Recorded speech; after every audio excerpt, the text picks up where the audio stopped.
गुड़िया चाल तोहर मतवाली, गजरा गजरा कान के बाली। गुड़िया चाल तोहर मतवाली, गजरा गजरा कान के बाली। लाली बिंदिया से निंदिया हराम हो गई।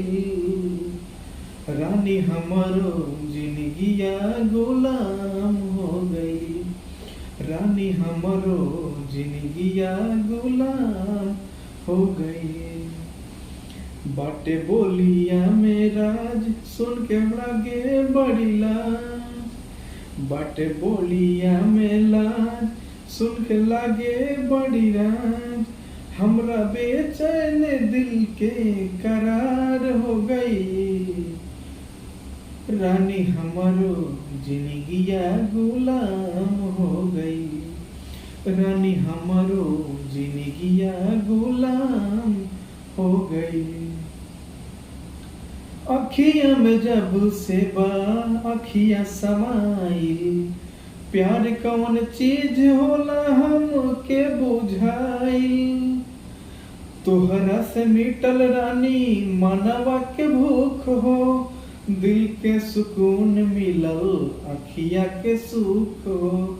दिल के सुकून मिलल अखिया के सुख हो। हर एक धड़कन में बस तोहरे नाम हो गई। रानी हमारो जिंदगिया गुलाम हो गई।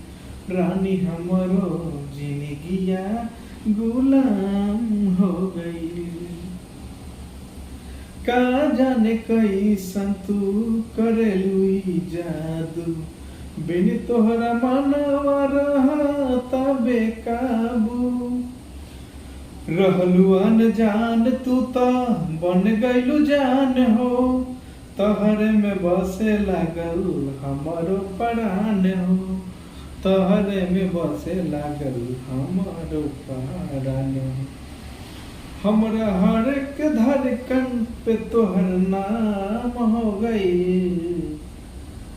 रानी हमारो जिंदगिया गुलाम